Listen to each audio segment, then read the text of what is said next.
Hello friends, welcome to Children's Liturgy.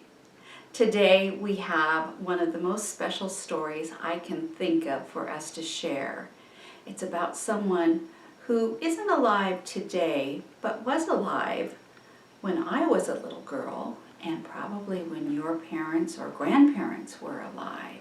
So I'm very eager to share this story with you. This is about a man named Martin who was a follower of Jesus. But before we get started, let's say a prayer together. I printed out the words. I think we've used this prayer before.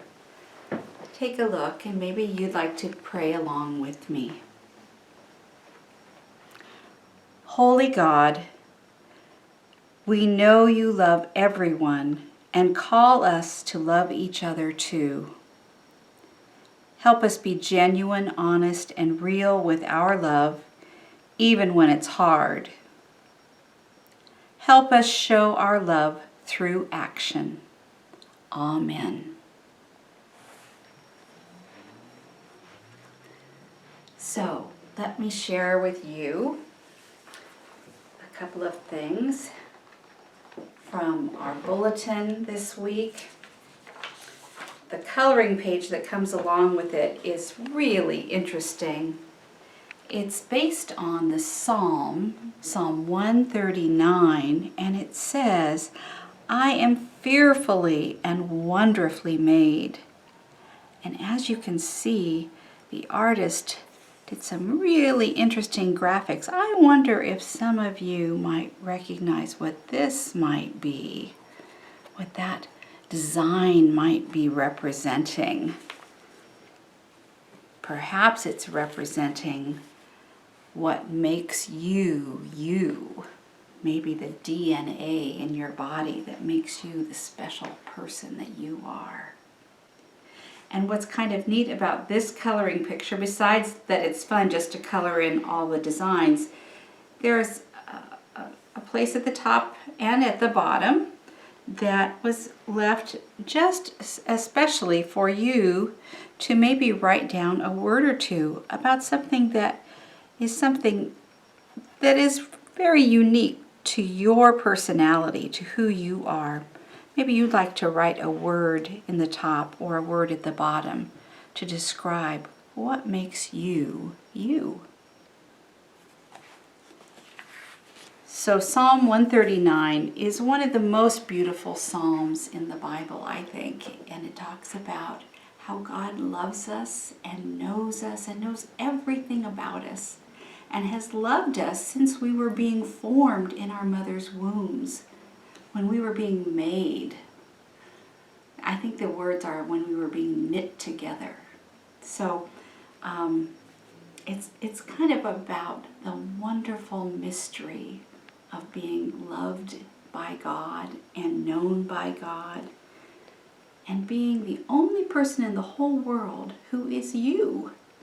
There aren't two of you, remember? We've said that before, haven't we, with another story once where there were twins.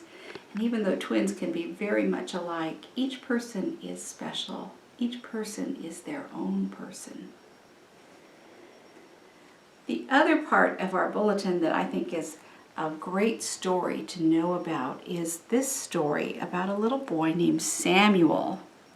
And there's a famous story in the Bible about Samuel who was sleeping and he kept hearing someone call his name, Samuel, Samuel.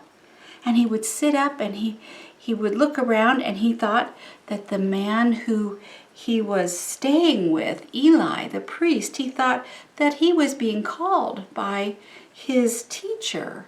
And he got up and said, yes, here I am. And Eli said, I didn't call you. Go back to bed. And he would go back to bed and then he would hear the voice again, Samuel, Samuel. And finally they figured out it was God calling Samuel. So when you hear that language, those words about being called by God, that comes from a very deep place. That's a place that's deep in your heart, maybe deep inside of you, what you believe, what you long for, what you hope for, what you're willing to work for yourself and for other people. So being called by God. Sometimes you might think that only people who work for the church are people who are called by God. But we can all be called by God in our own way. And when we're baptized and we say, yes, I will with God's help, we're answering that call. So I do want to tell you more about this very special person named Martin. I think some of you already have a guess who I'm talking about. Let me show you a picture of Martin when he was a little boy. Do you recognize that man? As a boy, Martin Luther King Jr. And he was born a long time ago, 1929. His birthday is January 15th. You might think, well, what's the date today? Sunday is Sunday, January 17th, isn't it? And Monday, our whole country will have a holiday and will remember the life and the legacy and the ministry of Dr. Martin Luther King Jr. Our friends at Godly Play have been working to put together a new Godly Play story to help us know more about Dr. King. Now, I don't have all of the pieces that come with the story, but I had some things at my house, so I thought I'd try to show you part of the way this story might look when we come back to church and we're in our Godly Play classroom. So here is a picture of Dr. King when he was a grown-up man. He might look more familiar to you in this picture than he did as a little boy. Now remember how we were saying in Psalm 139, we talk about, or we hear in that psalm, what is it that makes us a special, one-of-a-kind person we are?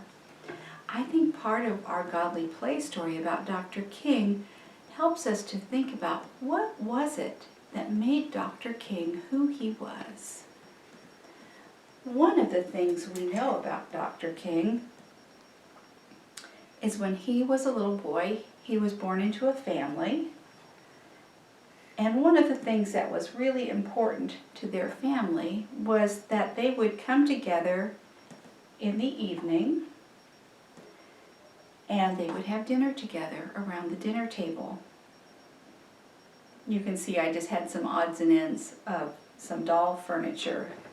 Doesn't really match, but that's okay. You get the idea. So the whole family would gather at dinner time to share their evening meal. And one of the things that was important in Dr. King's family was that they could talk about lots and lots of different things, and they could even talk about hard things. And that was important to Dr. King's father, who was a Baptist minister, and he wanted this to be a safe place for them to come together and share their ideas and probably ask a lot of questions. So I believe that that had a lot to do with who it was that Dr. King grew up to be. Someone who was willing to talk about hard things. Another part of his life that I think was so important to him was that he grew up in the church. His father was a minister, and going to church as a family was very important to him. And even Dr. King's grandfather was a minister. And guess what? He grew up to be a minister too. So he grew up as a follower of Jesus and as a wonderful, wonderful preacher. He could inspire people, and give them hope and help them have new ideas by his wonderful preaching. So here's something else that happened in his life. You might remember this when Rosa Parks did not give up her seat on the bus. Dr. King was working with lots of other people, and they had the bus boycott, where for a whole year people did not ride the bus, the black people in the community, until the laws got changed and they didn't have to just ride in the back of the bus, but they could ride in the front of the bus too, like the white people. They were working to make the laws fair and just for everyone. So that was a big event in his life and in the whole community. Here's something that we might think about.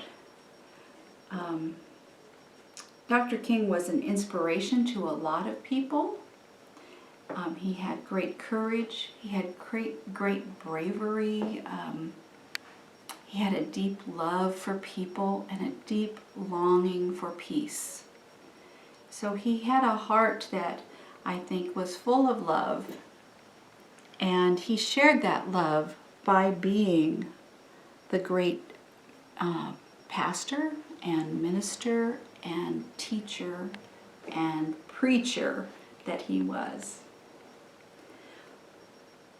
I'm not sure if there's anything more outstanding or more memorable about Dr. King than the speech he gave in August of 1963 when he stood on the steps of the Lincoln Memorial in Washington, D.C., and he said, "I have a dream."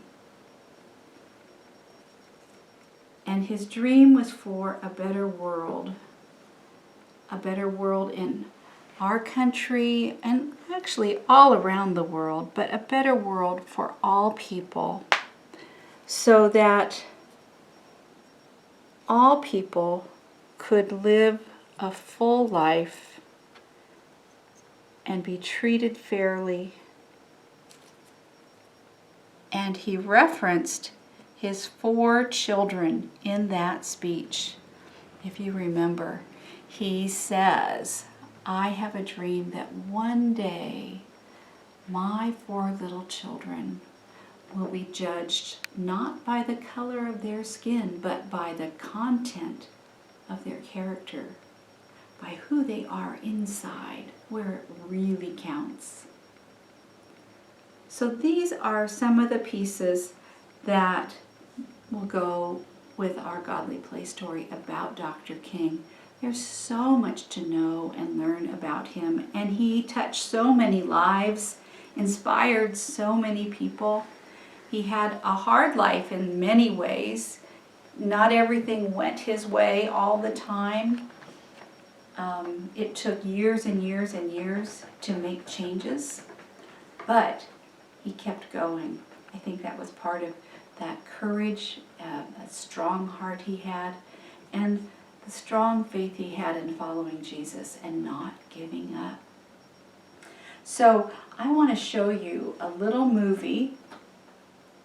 I'm just going to move this for just a moment. I've got a short little movie that tells more about Dr. King, and it's a great way for us to see him and hear his beautiful voice and see some of the things that he accomplished. So here we go. This is from the Scholastic Company. You might have some books from Scholastic. They also make really, really good movies, especially for young people. So let me see if I can get this ready to go. This movie is called Dr. King, a Leader and a Hero.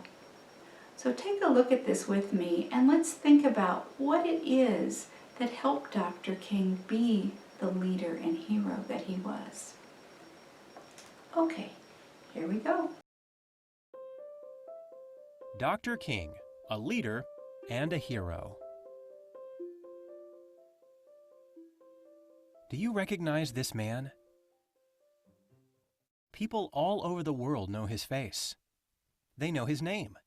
Now you will too. This is Dr. Martin Luther King Jr., and he was an American hero. Dr. King was born in Atlanta, Georgia on January 15, 1929. That was more than 90 years ago.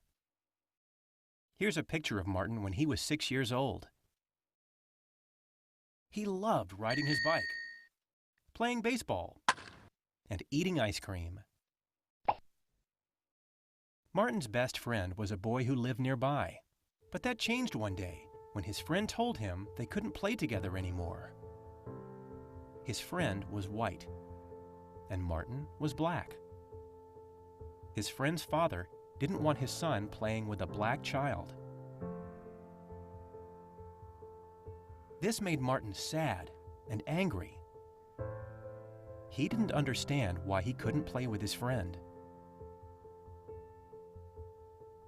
During that time, there were laws in parts of our country that kept white people and black people apart. Keeping people apart like this is called segregation. The law said that black people and white people had to go to different schools, parks, and restaurants.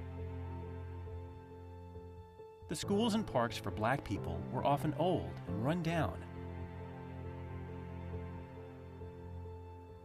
The schools and parks for white people had newer books and better playgrounds. In some states, black and white people were not allowed to use the same water fountains and bathrooms. Buses were segregated too. When Martin was all grown up, the laws hadn't changed. He and many other people knew these laws were unfair, and the laws made him very angry. But he was a peaceful man. He did not want to use violence to change the laws. So what did he do? Dr. King used his words. He wrote letters, newspaper articles, and even books. He wanted to persuade people to end segregation.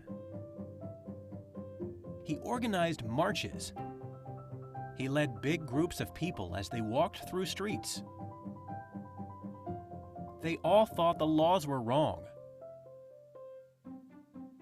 Other people saw these marches and began to ask themselves, are these laws really fair? Dr. King also gave speeches. He spoke in front of thousands of people. In 1963, Dr. King gave his most famous speech at a big march in Washington, D.C.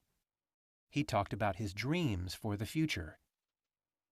He said he believed that someday the world would be a better place. My poor little children will one day live in a nation where they will not be judged by the color of their skin, but by the content of their character. I have a dream today. Dr. King's words made people feel hopeful.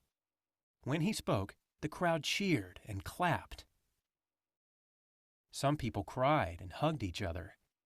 They also believed the time had come for things to change. His dream helped other people dare to dream too. There were still some people who didn't want the laws to change. They were angry with Dr. King for trying to change them. They tried to hurt him and his family. That was scary. But Dr. King was brave. He didn't let those people stop him. He kept working. He knew he was doing what was right. Dr. King was a great leader. He inspired many people. He made them feel brave and strong. He made them believe that together they could make a change. It can be hard for one person to change the world on his or her own. But when thousands of people work together, they can make a big difference. And they did. It took a long time, but the laws of segregation did finally change.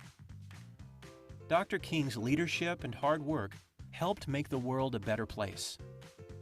Dr. King is no longer with us. Still, people remember him and continue his good work. We celebrate him every year in January on his birthday. On this day, we take time to think about his life and what he did for our country. But you can celebrate him every day. You can spread his message of love, peace, and fairness by treating others with kindness and respect.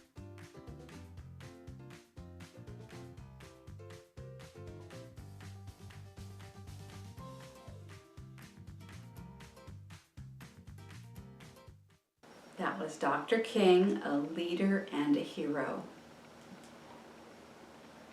I wonder what caught your attention when you saw that movie about Dr. King. Were there words or images that really stand out for you? A few of the last words they said in that movie were that we can all practice the things that Dr. King tried to teach us. We can all practice kindness and respect. That's really important, isn't it?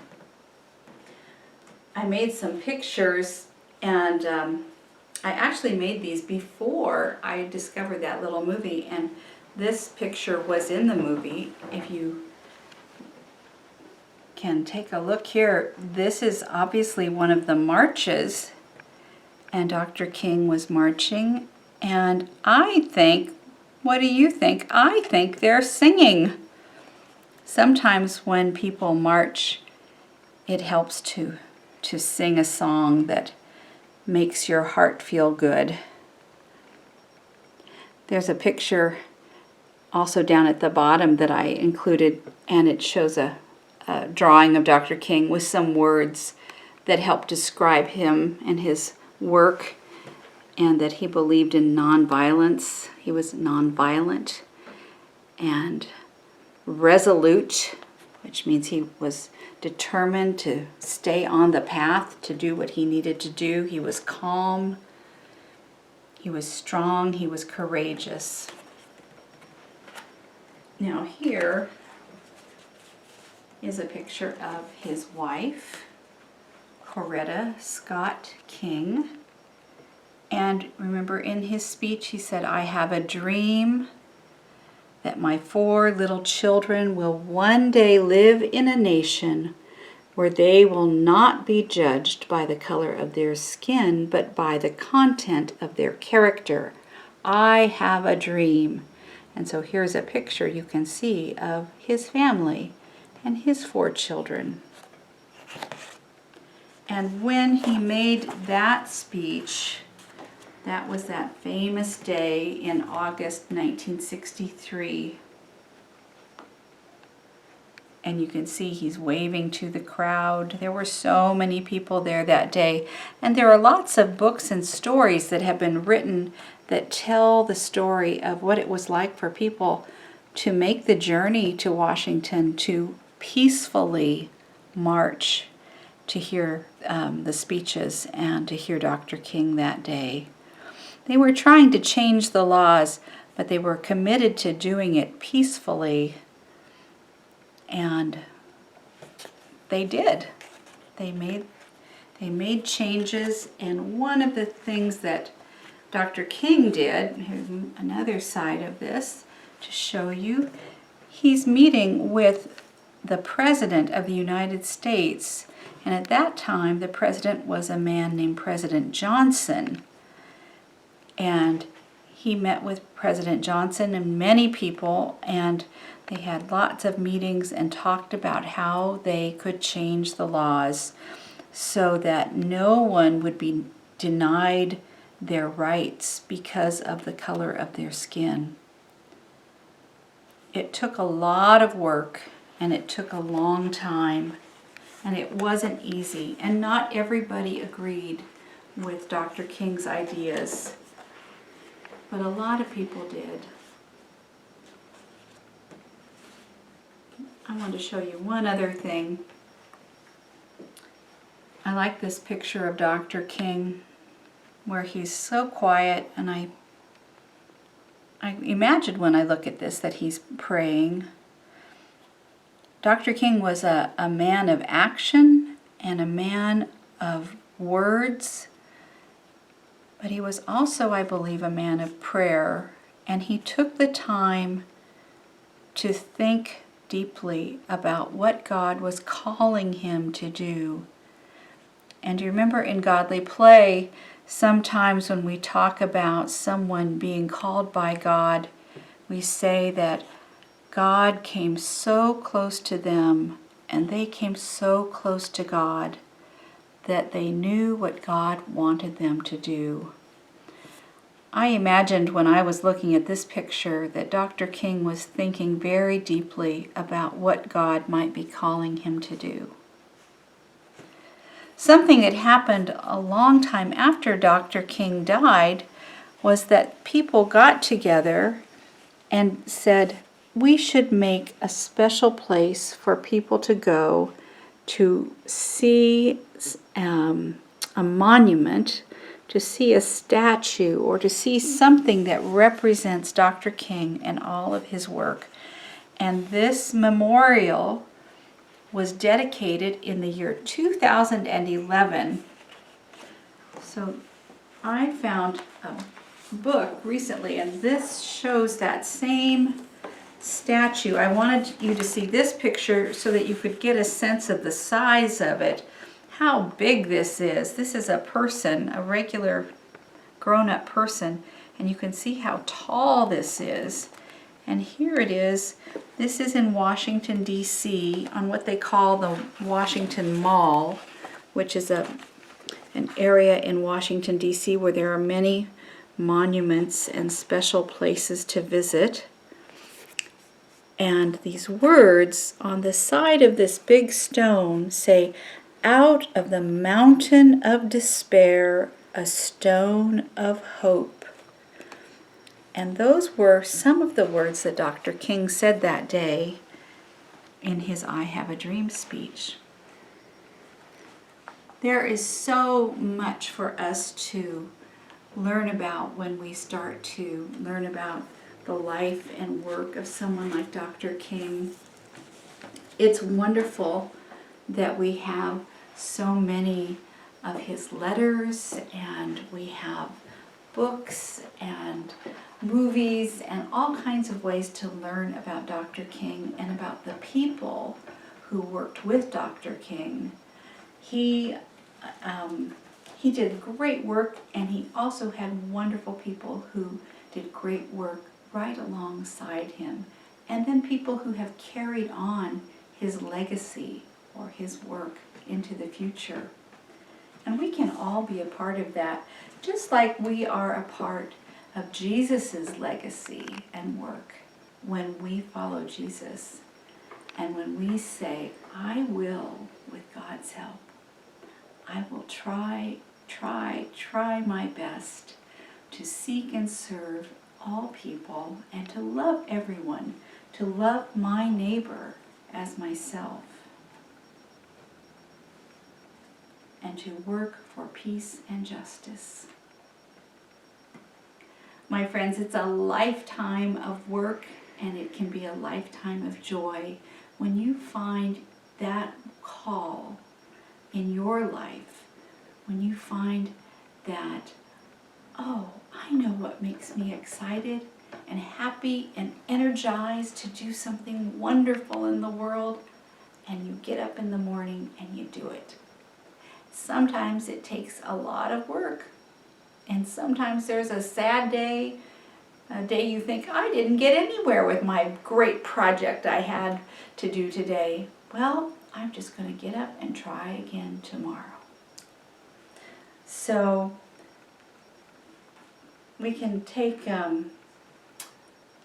some, what do I want to say, encouragement from wonderful people who've gone before, who've shown us the way to follow Jesus and to find their joy in helping other people, just like Dr. King did. And now his family continues that work, and many, many people continue that work. I hope when you're done watching this video, you'll check out some of the bonus material we have for you, because we have some other stories for you to see, even a little movie with Dr. King's granddaughter. So, my friends, I want to wish you a wonderful week. I hope you'll let your light shine in this world, let your love shine, and listen deeply in your heart so that when God calls, you will be there to answer that call. Take care, my friends. I'll see you very soon. Bye-bye.